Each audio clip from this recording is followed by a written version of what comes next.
नमस्कार, मैं सत्यवीर राणा साथियों। ये मेरा ऑफिशियल चैनल है जिसका नाम शुद्ध खबर है, जिस पर मैं आप सभी को पेंशन से जुड़ी हर जरूरी और अहम खबर देता हूं। अगर आपने अभी तक हमारे इस चैनल को सब्सक्राइब नहीं किया है तो पेंशन से जुड़ी हर जरूरी खबर पाने के लिए अभी इस चैनल को सब्सक्राइब करें। यह अपडेट केंद्रीय कर्मचारियों, पेंशनरों और उनके परिवारों के लिए बेहद महत्वपूर्ण रहने वाला है, क्योंकि एक तरफ 8वें वेतन आयोग को लेकर चर्चाएं तेज हो गई हैं, वहीं दूसरी तरफ नोशनल इंक्रीमेंट, फैमिली पेंशन, महंगाई भत्ता, महंगाई राहत और पेंशन सुधारों को लेकर भी कई अहम बातें सामने आ रही हैं। ऐसे में जो भी कर्मचारी या पेंशनर अपनी आय, पेंशन और आने वाले बदलावों को लेकर सही जानकारी रखना चाहते हैं, उनके लिए यह पूरा अपडेट बहुत ध्यान से समझना जरूरी है। और अगर आप ऐसी ही साफ, सटीक और काम की जानकारी समय समय पर पाना चाहते हैं तो अभी चैनल को सब्सक्राइब कर लीजिए, ताकि कोई भी महत्वपूर्ण अपडेट आपसे छूट ना जाए। सबसे पहले बात करते हैं 8वें वेतन आयोग को लेकर सामने आई ताजा चर्चा की। पिछले कई महीनों से यह सवाल लगातार उठ रहा था कि 8वें वेतन आयोग में फिटमेंट फैक्टर कितना होगा।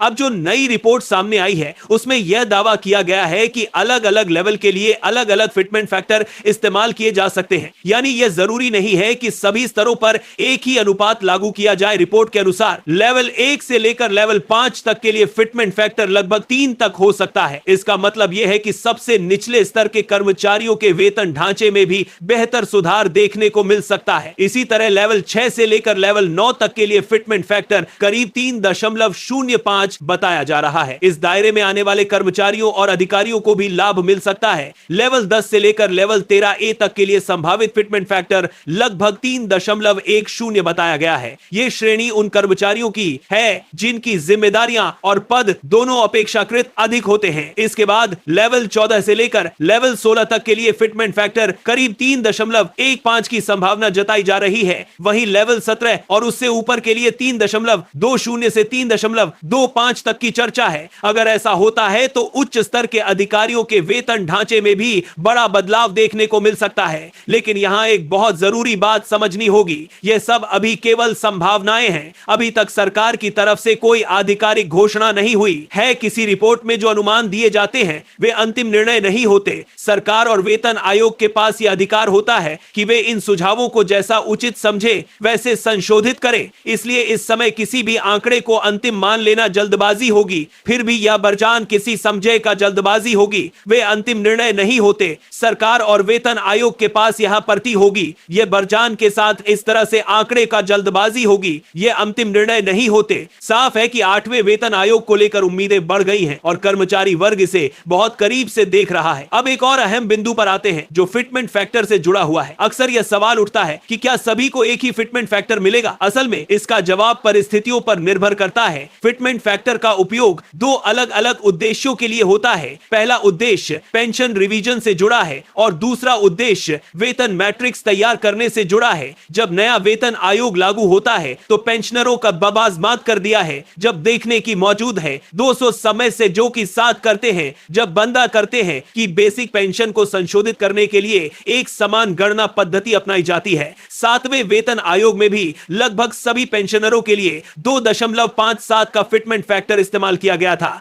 उस समय अलग अलग रैंक होने के बावजूद पेंशन रिवीजन का आधार एक जैसा रखा गया था। लेकिन जब बात कर्मचारियों के वेतन ढांचे की आती है तो वहां पे मैट्रिक्स के हिसाब से अलग अलग स्तर तय किए जाते हैं। उसी कारण अलग अलग लेवल पर अलग अलग प्रभाव देखने को मिलता है। इसका मतलब यह है कि वेतन और पेंशन की गणना में एक जैसी प्रभाव दे रही है। आपको बीजेपी की कार में वादी के साथ 70-12 बीजेपी, लेकिन प्रक्रिया नहीं होती। इसीलिए जो चर्चाएं अभी चल रही हैं उन्हें समझने के लिए यह बारीकी बहुत जरूरी है। अगर किसी एक रिपोर्ट में अलग अलग फिटमेंट फैक्टर की बात कही गई है तो इसका मतलब यह नहीं कि हर स्थिति में यही अंतिम तय हो जाएगा। कई बार तकनीकी जरूरतों, वित्तीय असर और प्रशासनिक संतुलन के हिसाब से बदलाव किए जाते हैं। अब चलते हैं नोशनल इंक्रीमेंट से जुड़े उस महत्वपूर्ण स्पष्टीकरण की तरफ जिसने पेंशनरों के बीच काफी चर्चा पैदा कर दी है। Department of post, ministry of communication की ओर से एक पत्र जारी किया गया था जिसमें फैमिली पेंशन की गणना में नोशनल इंक्रीमेंट के लाभ के विस्तार को लेकर स्पष्टीकरण मांगा गया था। यह विषय खास तौर पर उन कर्मचारियों और पेंशनरों से जुड़ा है जो 30 जून या 31 दिसंबर को रिटायर होते हैं। क्योंकि अगला वार्षिक इंक्रीमेंट उन्हें उपलब्ध नहीं हो पाता, इसलिए कई मामलों में उन्हें नोशनल इंक्रीमेंट का लाभ दिया जाता है। इससे उनकी बेसिक पेंशन में बढ़ोतरी होती है। इस पूरे मामले में असली सवाल यह उठा कि अगर किसी रिटायर्ड कर्मचारी को नोशनल इंक्रीमेंट को बार देखा,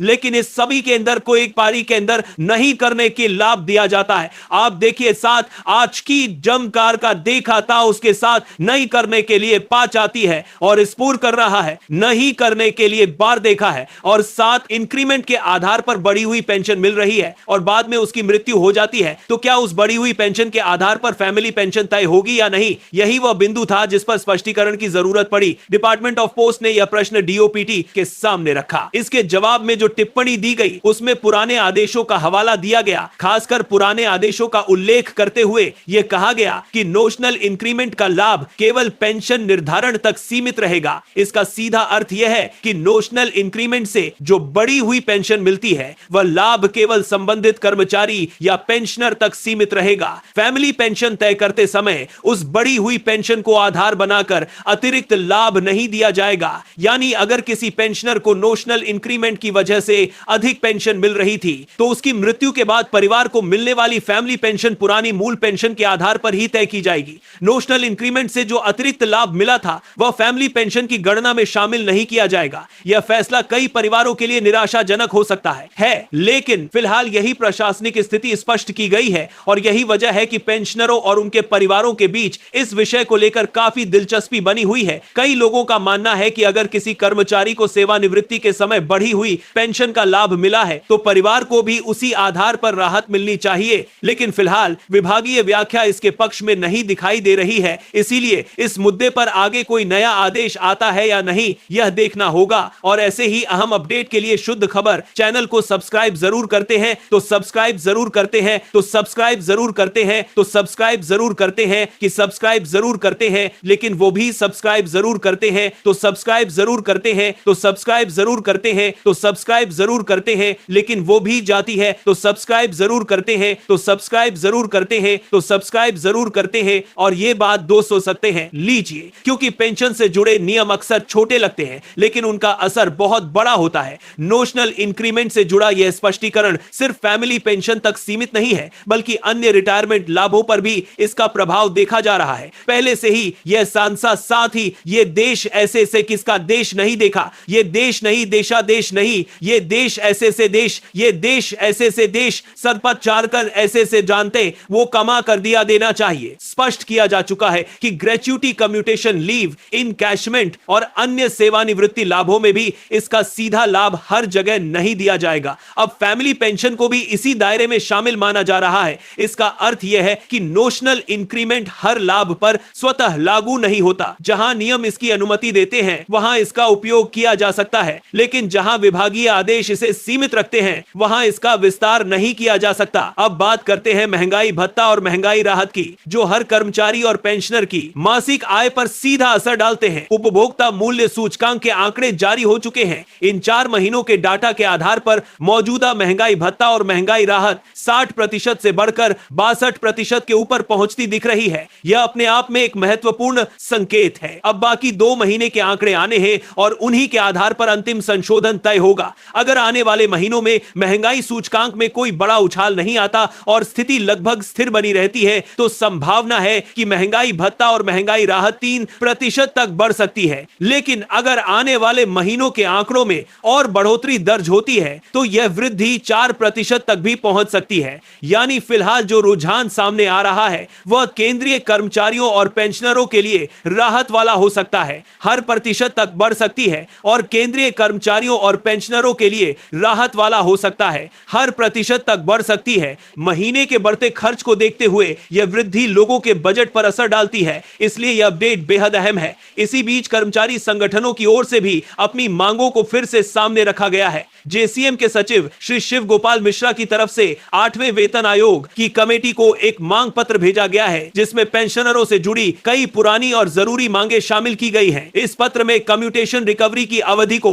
11 साल 8 महीने तक सीमित करने की मांग रखी गई है। इसके साथ ही यह सुझाव दिया गया है कि पेंशन को अंतिम आहरित वेतन के 50% से बढ़ाकर 67% किया जाए। यह मांग लंबे समय से उठती रही है क्योंकि पेंशनरों का मानना है कि सेवा पूरी करने के बाद उन्हें और मजबूत आर्थिक सुरक्षा मिलनी चाहिए। इसी मांग पत्र में यह भी कहा गया है कि पेंशन के 12 अपने संवर्ती तक बर्दन नेता को आयकर मुक्त श्रेणी में रखा जाना चाहिए। बहुत से पेंशनर यह मानते हैं कि पेंशन किसी व्यवसायिक आय की तरह नहीं है, बल्कि यह लंबे सेवा काल का अधिकार है, इसलिए उस पर कर का बोझ कम होना चाहिए या पूरी तरह समाप्त किया जाना चाहिए। इसके अलावा अतिरिक्त पेंशन को लेकर भी एक अहम सुझाव दिया गया है कि इसे 80 वर्ष की आयु से नहीं बल्कि 65 वर्ष से ही शुरू किया जाना चाहिए। इस मांग के पीछे तर्क यह है कि भारत में औसत आयु 72 से 73 वर्ष के बीच मानी जाती है। ऐसे में अतिरिक्त पेंशन का लाभ बहुत देर से मिलना कई लोगों के लिए व्यावहारिक राहत नहीं देता। ये सभी मांगे अब 8वें वेतन आयोग की कमेटी के सामने रखी जा चुकी हैं।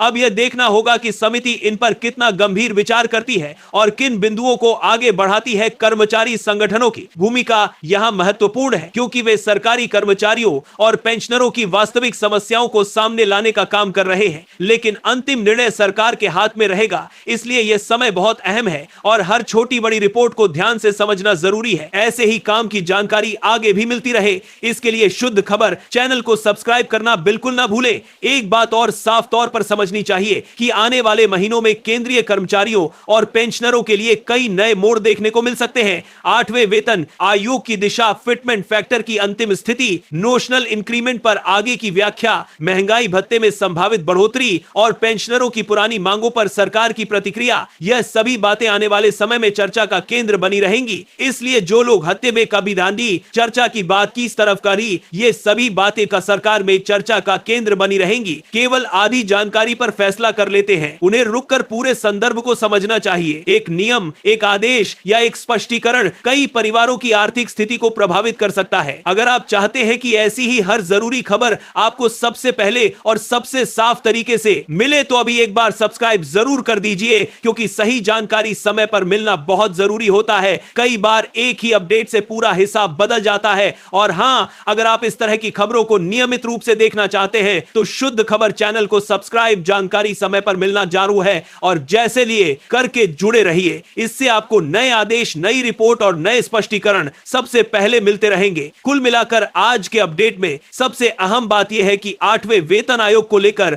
फिटमेंट फैक्टर की चर्चाएं तेज हैं, लेकिन अंतिम फैसला अभी सामने नहीं आया है। नोशनल पार्टी कर की जुड़े रहिए कि सबसे पहले को लेकर की जुड़े रहिए। ये जो आज के अपडेट में 3 को नहीं आया है, नोशनल पार्टी कर की चर्चाएं 2 साल भारत दर इंक्रीमेंट पर विभागीय स्थिति यह संकेत देती है कि इसका लाभ फैमिली पेंशन में शामिल नहीं किया जाएगा। महंगाई भत्ता और महंगाई राहत में बढ़ोतरी की संभावना बनी हुई है। वही कर्मचारी संगठन ईपीएस 95 सुधारों और कर राहत को लेकर लगातार दबाव बनाता रहे हैं। आने वाले दिनों में जैसे जैसे नए आदेश और नए आंकड़े आएंगे, तस्वीर और साफ होगी। फिलहाल इतना तय है कि केंद्रीय कर्मचारी और पेंशनर दोनों के लिए आने वाला समय काफी महत्वपूर्ण रहने वाला है।